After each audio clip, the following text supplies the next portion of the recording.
Kaberks, Canada Day ngayong araw. Maganda araw sa inyong lahat. At happy Canada Day ngayong araw, no? At nandito nga ako malapit sa trabaho ko saan nagtatrabaho si Angelo. Susunduin ko siya ngayon. At maggagala kami kasi nga Canada Day ngayon. Pagdating ko dito sa trabaho niya, nag-text siya na extend siya ng 30 minutes. So mag-aantay pa ako ng more than 30 minutes, no? Dumating ako dito. Mag-aantay pa ako ng 15 minutes. So 45 minutes pa ako mag-aantay.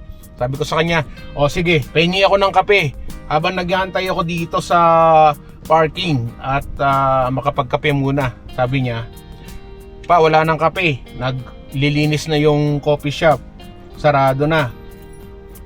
O sige, sabi ko, 45 minutes pa naman, maghahanap muna ako ng maiinuman ko ng kape. Since nagtatrabaho si Angelo sa coffee shop, hindi ako dun magkakape dahil sarado na sila. Ang gulo, no? Dito tayo sa Tim Hortons magkakape. At dito natin siya antayin. At least dito may maupuan ka. Saka dito makakapagkape ka. Tama ba sinabi ko?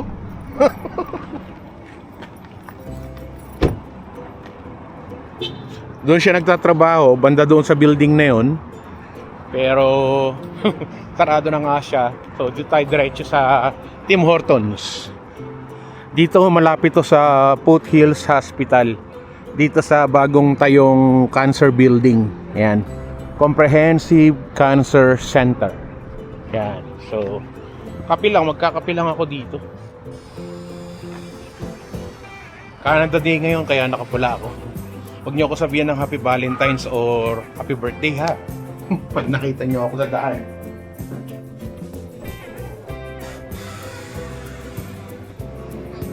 Can I have medium coffee, black?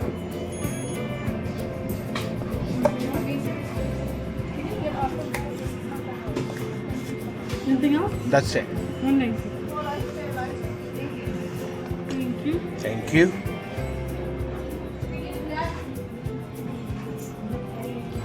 Thanks. Ang bilis, kaka-order ko lang. Andito na agad yung kape ko. Diba? So, tambay lang muna tayo dito. Habang di pa lumalabas yung anak ko sa trabaho niya. Dito na lang tayo.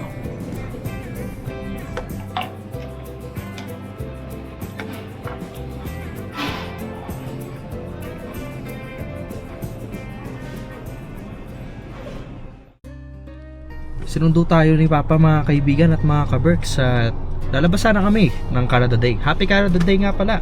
Happy Canada Day. Pero umuulan. Makikita nyo naman sa bintana. Sobrang dilim. Grabe yun. Sobrang dilim. Ayan, last year 29 degrees. Ngayon 18, 18 17 degrees. Saka lakas ng ulan. Nalinis na yung sasakyan natin. Hindi na natin kailangan linisin yung sasakyan. Free yan.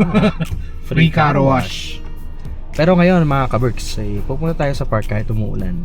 Rain or shine, ako'y tayo magsa-celebrate kasi Celebrate natin yung Canada Day. Canada Day ng Jollibee. Jollibee. So Walang katapos ng Jollibee. yun lang yung celebration namin dito. Simpleng-simple lang. Lalabas sana kami ni Angelo, manonood kami ng fireworks or manonood kami ng mga concert. Ang lakas ng ulan. Umuulan dito sa labas, saka sobrang dilim. Tama. Wag na, baka magkasakit pa tayo. Pero ngayon, pupunta kami sa Glenmore para kumain. Doon na lang tayo Kain kakain. na kumain, rain or shine. O, sige, Whatever. sinabi mo yan, ha? Rain or shine, doon tayo sa Glenmore Park kakain. Oo. O sige, doon na lang kami pupunta kasi Ikaw may mapaparkingan. oo, meron naman sigurado yan kasi sa sobrang dilim at umuulan-ulan wala nang tao doon. saka Tayo Tuesday. na lang dalawang tao doon. Saka Wednesday ngayon.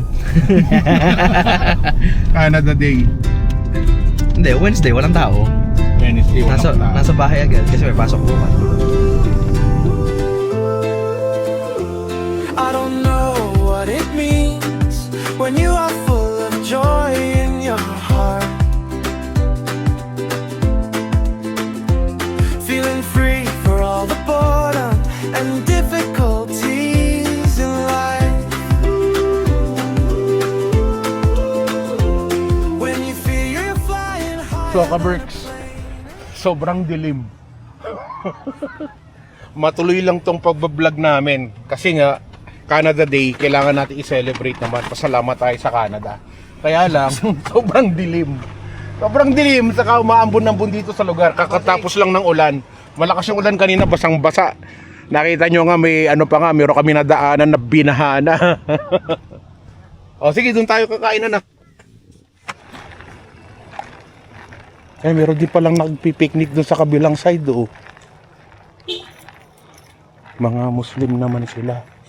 Kami naman ni Angelo dito sa kabila. Ganda naman ang location natin. Basang-basa sa ulan. Ito ako. Oh, pati upuan namin. Sige, okay lang yan. Basang-basa kami. Ganon talaga. Welcome to Canada eh. Umuulan eh. Diba? Oh, may ebak pa ng ibon dyan oh. Desert yan, desert. Diba? Ganon talaga. Okay lang yan. Baka mabasa yung camera mo, okay lang ba mabasa yan? Water resistant yan. Ba, kaiyayabangin talaga to si Angelo eh.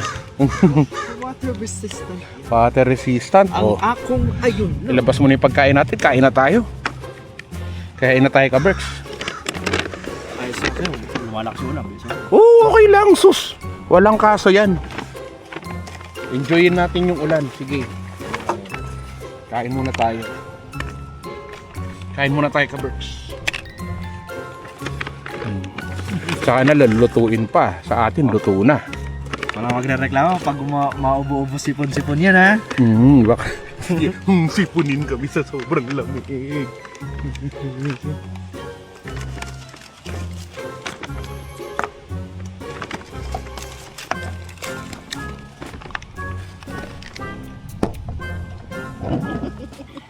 Anong trip mo magtatay na to?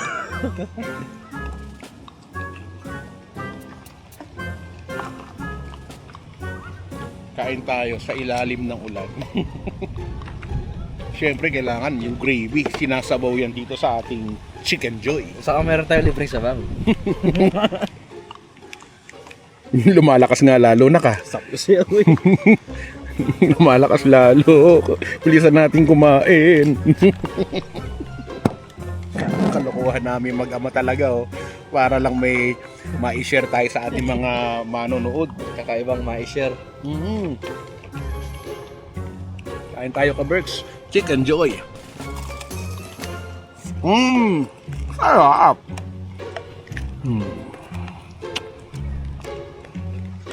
Ito yung batang laking Jollibee talaga eh. Batang Jollibee to.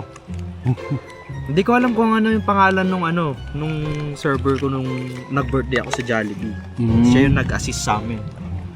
Yeah, shoutout po sa inyo kung natatandaan nyo ako, Angelo. Yun, sa Doon Balanga. po sa arcade, oo. Sa Arcade Balanga sa yun. Balanga. Papakita mo yung pagkain mo ng Chicken Joy. Ano yung Chicken Joy? Dati. Sarap.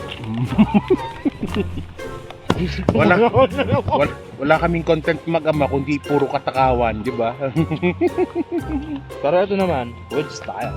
At least ito, isa sa mga memories natin na naman nababalik-balikan. Naalala mo ba nung kumain tayo sa Glenmore Park tapos umuulan? Not Canada Day. Ito yun, Canada Day pa yun. Kaya nga nakapula si Angelo eh. Na-enjoy namin at na-celebrate namin yung Canada Day. Kita nyo nga, pulang-pula siya oh. Partner ko si Jollibee. When you feel you're flying higher than a plane and close to reach the stars, exploring your life in the beauty of the world, adventures that you can share for everyone you hold. Thinking that this is really a beautiful world. Naiwan pa si Angelo doon. Kumakain pa kasi siya. Tumakbo na ako dito sa sasakyan. At basang-basa na kami pareho. Ay, anak ng tipaklong. Kalokohan namin mag-ama. Oh, basang-basa yung kanyang mga pagkain. Sa bahay na niya itutuloy yung pagkain niya. Siyempre. Oh, pati kanya camera, basang-basa oh. Oh no! Yung mga basura itapon mo na dyan ha. May basurahan naman dun sa sa likod. Doon niya na lang itatapon. Layo pa ng pinuntahan namin para lang kumain ng Jollibee na yan. Basang-basa kami pareho. Ay! So uwi na lang tayo. Doon na lang tayo tumuloy sa bahay. At makapaligo na rin at baka lagnatin naman tayo ngayon dahil sa pareho kami ni Angelo na basa ng ulan.